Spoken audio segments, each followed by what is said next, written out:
It's threats like those and the shootings in both Parkland, Florida and Marshall County, Kentucky that have many calling now for metal detectors in our schools. New tonight, 11 at 11's Heather Fontaine spoke with one local mother who has spent the last year pushing for the increase in security. That mother is Shannon Fauver. Now, she joined several Louisville attorneys last year on a trip to Cincinnati, where the schools do use metal detectors.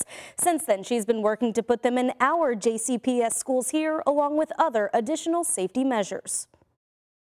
Recent school shootings, including one in Marshall County, only 3 hours from Louisville Metro, are reminding Louisville mother Shannon Fauver why she believes metal detectors and additional security are necessary in JCPS schools. And we have good schools here. I don't want my kid to have to worry about what's going to happen when they go every day.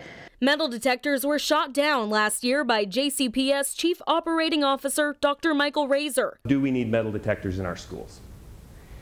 And right now, from my seat and right now from their seat, we're going to say probably not. Since then, Fauver says she and Dr. Razor have talked about additional safety measures for some schools. The schools have been redone. They've badged in, so you have to scan your badge in. If the door's open for very long, it sets off a camera and it sets off an alarm. But they really need to redo all of the schools to do that.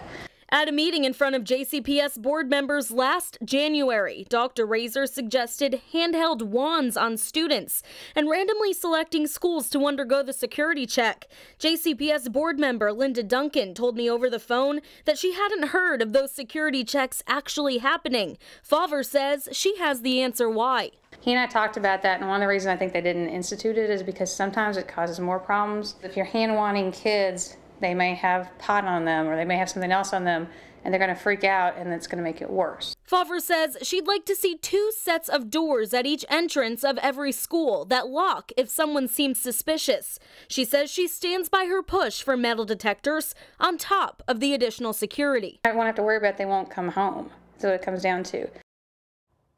And Fauver says she sent JCPS Superintendent Dr. Marty Polio an email hoping to discuss more security measures for each school, and she's encouraging other parents to speak up as well. Now, I did reach out to JCPS earlier this evening about the hand wands and other safety protocol and have yet to hear back at this point. I'm Heather Fontaine, 11 at 11.